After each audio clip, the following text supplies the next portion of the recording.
Africains, Africaines, bonjour. Ivoiriens, Ivoiriennes, bonjour. Vous tous, toute personne qui avait découvert au dernier moment Didier Arafat après son décès, je vous présente mes condoléances.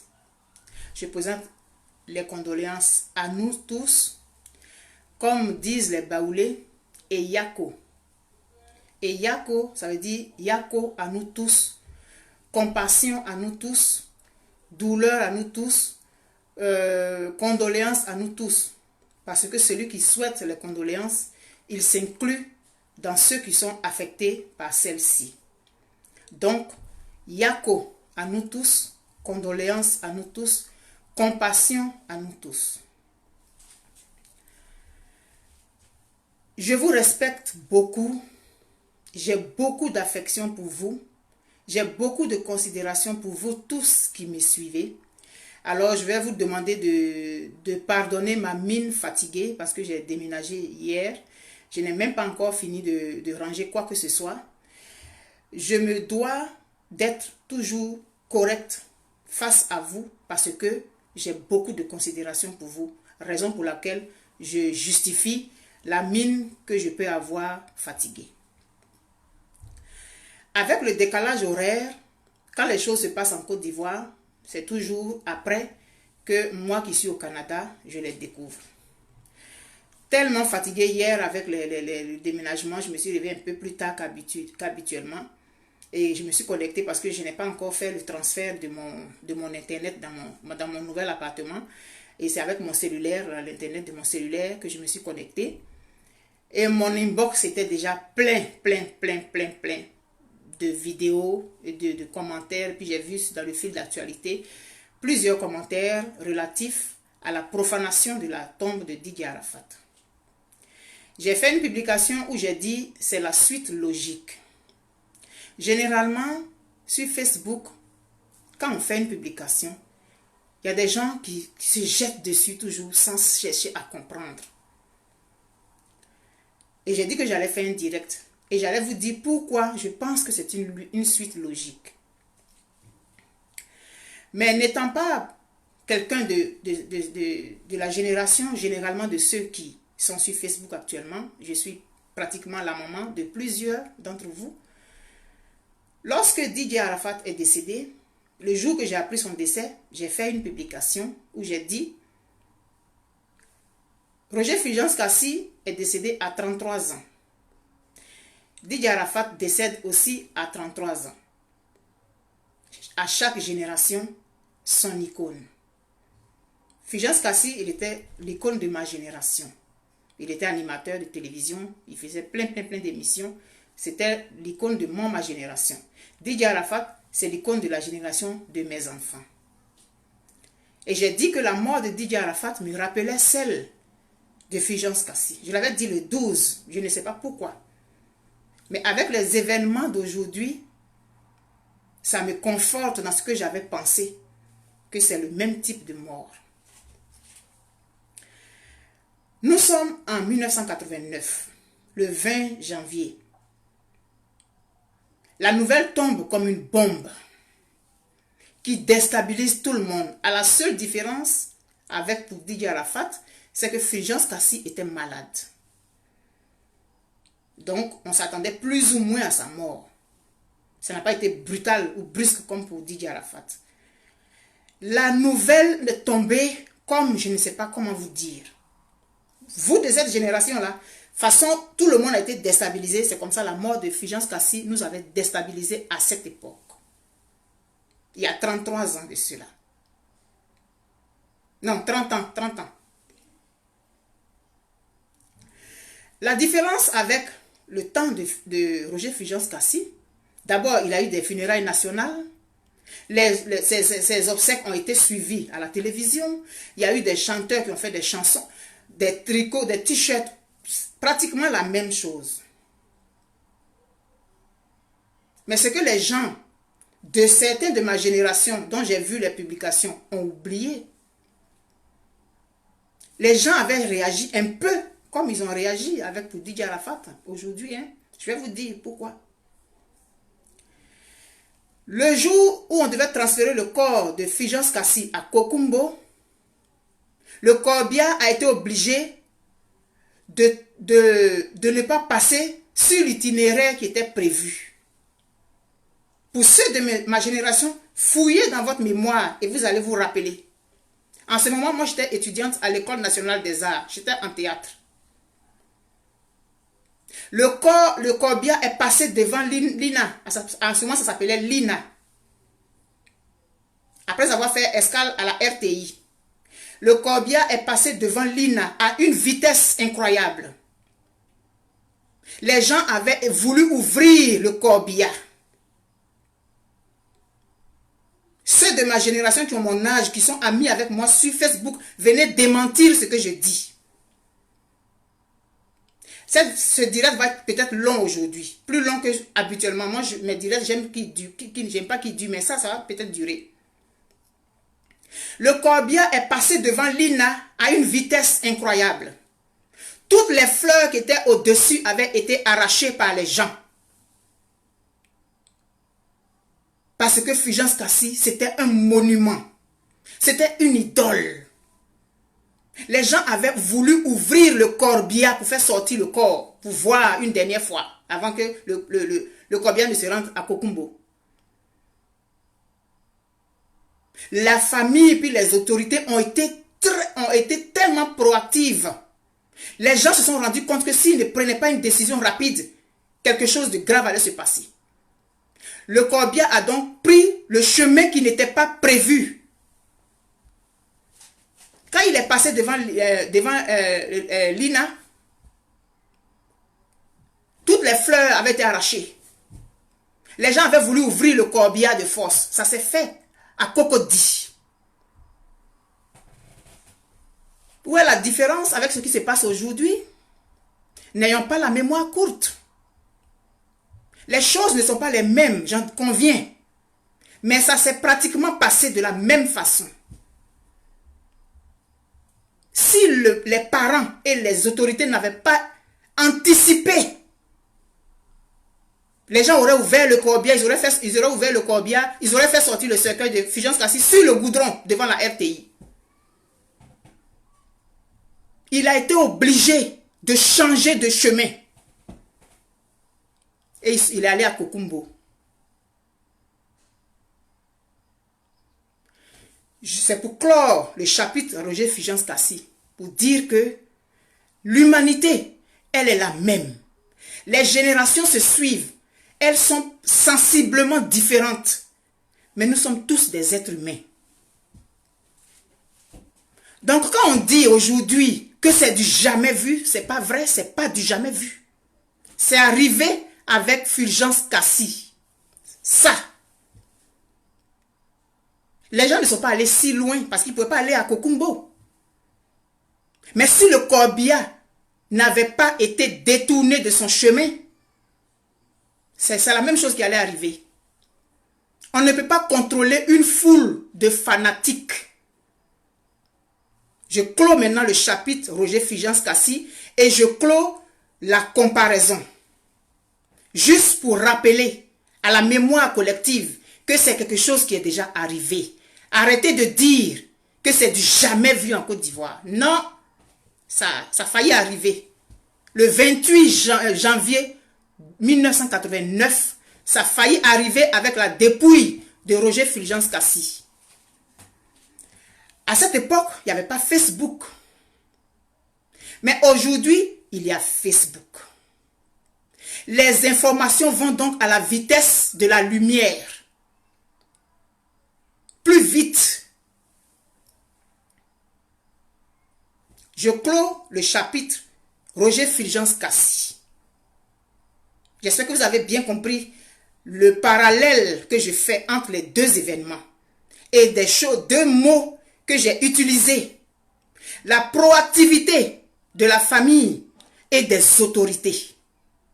La proactivité et l'anticipation des autorités et de la famille qui ont fait détourner le corbillard de son chemin prévu pour éviter les débordements de la foule incontrôlable.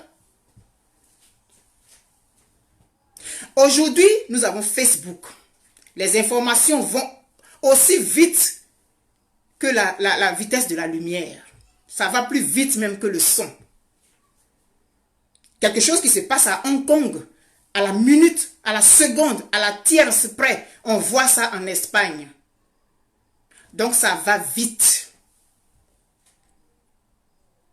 Je vais m'adresser au gouvernement de Côte d'Ivoire. Quand on est chargé de gérer des populations, on doit avoir la capacité d'être proactif, d'anticiper sur des événements. Parce que ce qui est arrivé en 1800, ne pensez pas que c'est parce que c'est en 1800 que ça n'arrivera plus. L'humanité, elle est la même partout, à des différences près. L'être humain est le même partout. Les générations fonctionnent en fonction de ce qui est contemporain à leur époque. Sinon, c'est pratiquement les mêmes choses. Le décès de Didier Arafat a surpris plus d'un. Moi, je l'ai redécouvert, comme je dis. Le parcours de cet enfant après son décès nous a fait voir toutes les vidéos qu'il avait déjà faites, puisqu'on ne le suivait pas, vous ne savez pas. Et on a compris, moi particulièrement, j'ai compris beaucoup de choses. Mais je l'avais dit à une époque, quand il avait posé un acte, je me souviens très bien, mais je ne sais plus qu'est-ce qu'il avait fait, et je n'ai pas été capable de retrouver ce partage-là, où j'avais fait mon commentaire pour dire que cet enfant est en train de nous envoyer des messages. Je me rappelle que j'avais dit ça. De la même manière que j'ai dit que sa maman nous envoie des messages par son attitude. Et que plusieurs m'ont traité de tous les noms. Aujourd'hui, le décès de Didier Arafat surprend tout le monde. Tout le monde. Ensuite, les rumeurs s'envolent. Les rumeurs s'envolent et s'éparpillent comme du pollen. Le pollen, il est emporté par le vent. Et ça s'en va dans tous les sens. C'est comme ça les rumeurs ont commencé à gonfler, à gonfler, à gonfler. Et à devenir ce qu'on a découvert sur Facebook. Un gouvernement qui se respecte, qui a des espions sur Facebook, qui arrête des gens parce qu'ils ont dit des choses sur Facebook. Vous n'avez pas vu ces rumeurs-là qui gonflaient sur Facebook? Vous n'avez pas vu ces rumeurs-là qui gonflaient sur Facebook? Mais je suis désolée. On a arrêté telle personne parce qu'elle a dit quelque chose sur Facebook. On a arrêté telle autre parce qu'elle a dit des choses sur Facebook. Adou Richard qui arrête les gens parce qu'ils ont dit des choses sur Facebook. Vous n'avez pas été capable d'analyser les rumeurs qui gonflaient sur Facebook? Quand on est un chef d'État, quand on est un ministre de la communication, je suppose qu'on a fait des études en communication pour savoir que les rumeurs, on les dément ou alors on les laisse aller pour que ça nous serve à quelque chose. La mort de quelqu'un est arrivée. Et les gens ont commencé à faire toutes sortes de supputations. On a envoyé ça ici. On a envoyé là-bas. Les hommes religieux se sont mis dedans. Les mystiques, les ci, les ça. Et vous n'avez rien démenti. Rien. Le gouvernement est resté muet pour éviter que les rumeurs grossissent davantage. Il aurait fallu, ne serait-ce que, même si on devait faire croire qu'on se justifie, venir dire quelque chose aux populations. On devait venir dire quelque chose aux populations. Oui, voilà, on raconte des choses, ce n'est pas vrai, etc., etc. Mais on a laissé la rumeur enfler jusqu'à devenir incontrôlable. On nous a dit que le corps de Didier Arafat est parti dans un pays, est parti dans les pyramides. Chacun y allait de son commentaire, de ses infos. trop de choses. Le gouvernement n'a pas démenti quoi que ce soit. Jusqu'à ce que cet enfant décède. Je ne sais pas si le gouvernement a démenti, mais moi, je n'ai pas vu. Jusqu'à ce qu'on arrive à ces funérailles. Les gens avaient en tête plein de choses en s'en allant au terrain. Moi, j'avais conseillé à certaines personnes de regarder en direct. Pas parce que je pensais qu'il y avait à avoir des choses, mais c'était pour éviter la bousculade. Que j'avais conseillé à certaines personnes de ne pas aller au terrain. Juste pour la bousculade. Parce que quand plusieurs personnes sont dans un endroit clos, la bousculade, elle est imprévisible. Et elle a des conséquences beaucoup fâcheuses. C'était dans ce cadre-là seulement. Donc, on dit, l'enfant, son corps a été envoyé là-bas, a été envoyé ici, on va faire ci, il va apparaître et tout. Ne soyons donc pas surpris que ces jeunes gens aient agi ainsi. Moi, je n'ai pas honte de ça. Je suis ivoirienne. Je ne me sens aucunement honteuse de ce qui s'est passé. C'est un message que cette jeunesse envoie au gouvernement. Il faut savoir lire les événements. L'État de Côte d'Ivoire, est-ce qu'il comprend ce qui s'est passé avec le corps de Didier Arafat? Nous avons aujourd'hui affaire à une jeunesse désœuvrée, sans repère, qui a envie d'expulser son mal-être. Et quand des gens ont envie d'expulser leur mal-être, ils se jettent sur la chose à leur portée tout de suite. C'est pas tant que les gens voulaient aller voir le corps de Didier Arafat, mais la rumeur qui a enflé. Et les jeunes gens là, qu'est-ce qu'ils font en général? Tout ce que moi j'ai vu dans les vidéos qu'on m'a envoyées là. Ils parlent quoi? Est-ce que ce sont des jeunes qui vont à l'école régulièrement, qui ont une activité régulière, La population, ces jeunes gens qui ont posé cet acte, ont exprimé ce qui est dans leur subconscient. Le mal-être qui est en eux, il s'est exprimé à travers cette attitude. De façon inconsciente, ils disent au gouvernement, nous sommes mal en nous-mêmes. Nous avons mal. C'est le message que ces jeunes gens envoient. Nous avons mal. Les gens ont dit des choses sur Facebook. Les gens ont menacé. Lui là, on ne veut pas qu'il vienne. Lui là, on ne veut pas qu'il vienne. Celui-là, on ne veut pas. On veut. Mais il n'y a eu aucune communication sur tout ça. Venant des organisateurs de la manifestation. Enfin, c'est une manifestation parce qu'il y avait des tickets VIP. Pour des funérailles, il y avait des tickets VIP qui étaient donnés à certaines personnes. Donc, c'était une manifestation. Aucune communication du comité d'organisation. Tous ceux qu'on a dit qui sont exclus, ils ne sont pas venus là-bas. Donc, c'est la rue qui gouverne. C'est les Chinois qui gouvernent. Et ce terme chinois, c'est un gros sac dans lequel on met tout le monde. Ces gens qui sont allés profaner la tombe de Didier Arafat, là, est-ce qu'ils ont acheté son CD? Ont-ils acheté le CD de Didier Arafat? Est-ce que ce sont des acheteurs de CD d'abord? Que le gouvernement prenne cette affaire-là très au sérieux. Laissons tout ce qui est autour, là. Monsieur Alassane Ouattara et tous les ministres et tout, le gouvernement de Côte d'Ivoire, je vous envoie un message par la voix de ces jeunes gens qui vous ont envoyé un cri de cœur aujourd'hui à travers ce qu'ils ont fait. Il y a un mal-être de la jeunesse qui est perdu. Depuis 2002, il y a eu des accalmies. On est arrivé en 2010 et puis il y a eu 2011. Il y a les microbes. Il y a tout ça. Ce n'est pas parce que les gens ont envie de faire ça. Il y a un malaise social.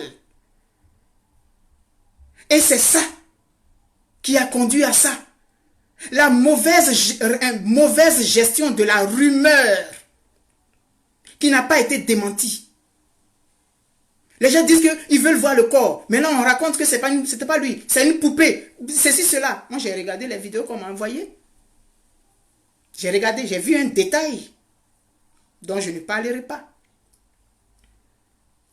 Vous avez organisé, vous avez mis des millions dans cette affaire. Pour que ça finisse comme ça. Pour que ça finisse comme ça. Alors, revoyez-vous. Revoyez le cri que vous envoie votre jeunesse. Ne pense pas qu'on va vivre, c'est fini, on va critiquer et puis après c'est fini. Non! La prochaine fois que ces jeunes gens vont avoir une autre occasion d'exprimer leur mal-être, ça va être pire que vous n'avez pas imaginé. Ça va être pire comme vous n'avez pas imaginé. Quand M. Félix Houphouët-Boigny est décédé, son corps a été exposé. Les gens sont venus voir. Pourquoi est-ce qu'on ne pouvait pas organiser ça comme ça aussi? Tout en sachant qu'il y avait les rumeurs les plus folles qui allaient dans tous les sens. Ça n'a pas été canalisé. On a laissé ça comme ça. On a organisé. Les gens vont venir d'ailleurs, de partout. On a bitumé la route qui mène au cimetière. Mais c'était pas ça. C'était pas ça. Il fallait gérer la rumeur. Pour ne pas que ça arrive où c'est arrivé. La tombe a été profanée. Les responsabilités, il faut qu'elles soient situées. Et moi, je pointe du doigt le laxisme du gouvernement et sa suffisance et sa manière de faire croire qu'il maîtrise tout. Parce que tout est géré, bouclé. Mais il ne suffit pas de penser que tout est géré, bouclé. La rumeur, ça se gère. Et la jeunesse, on prend soin de la jeunesse à travers des activités.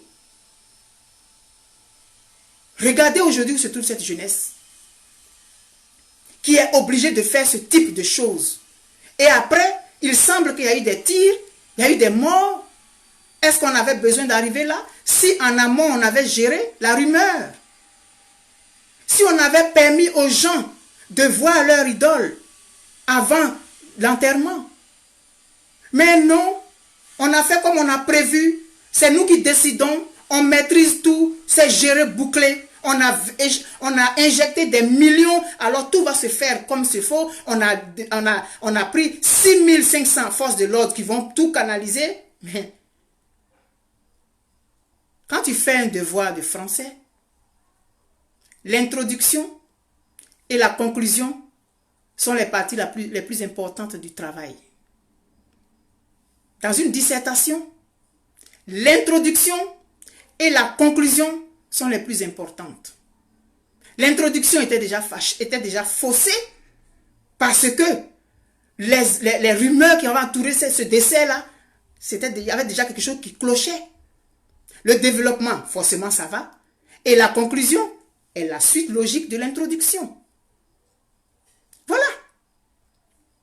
Pour l'introduction de ce devoir concernant l'affaire Didier Arafat, la conclusion est la suite logique de l'introduction.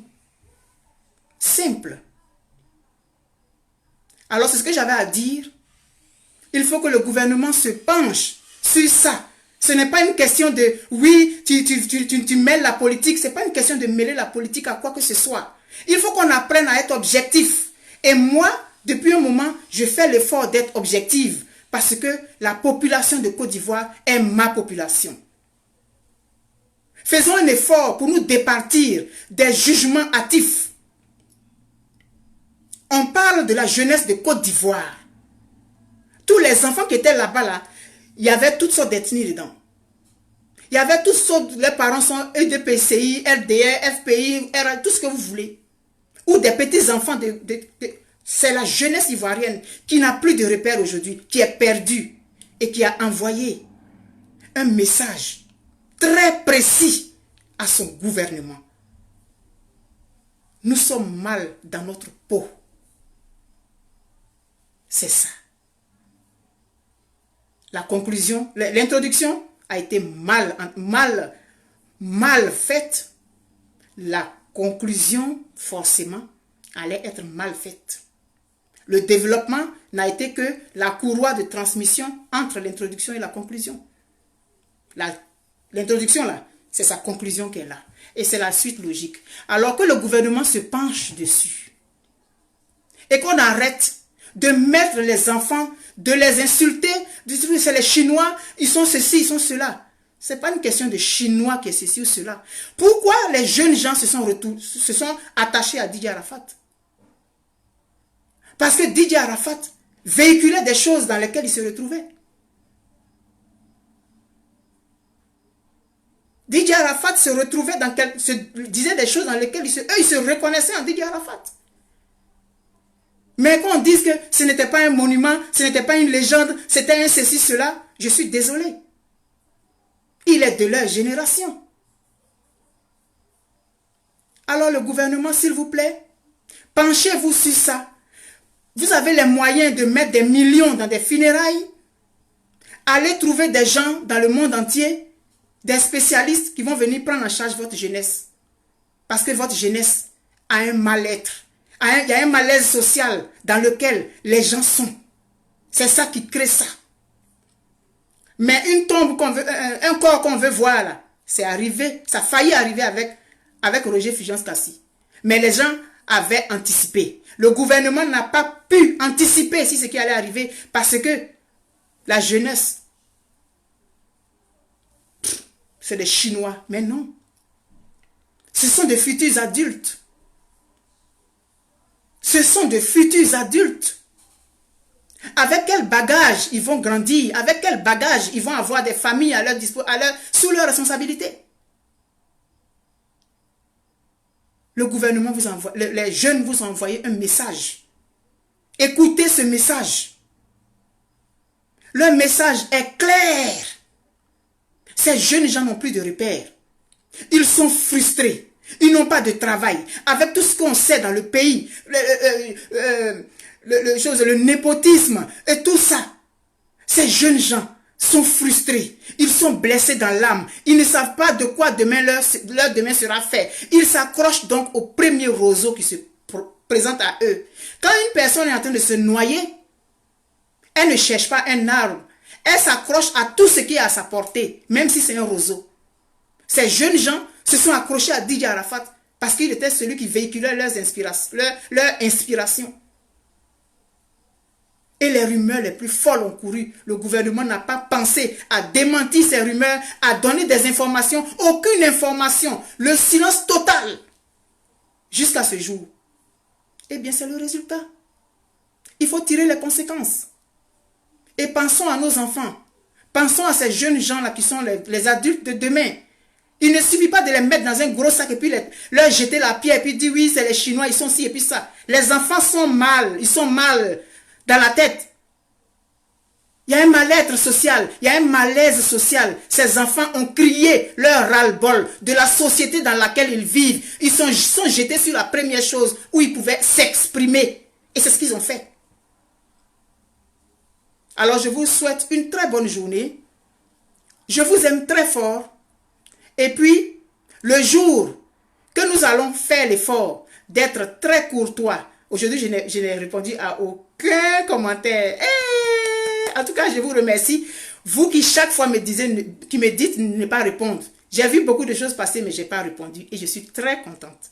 Vraiment, il faut qu'on revoie nos façons de faire.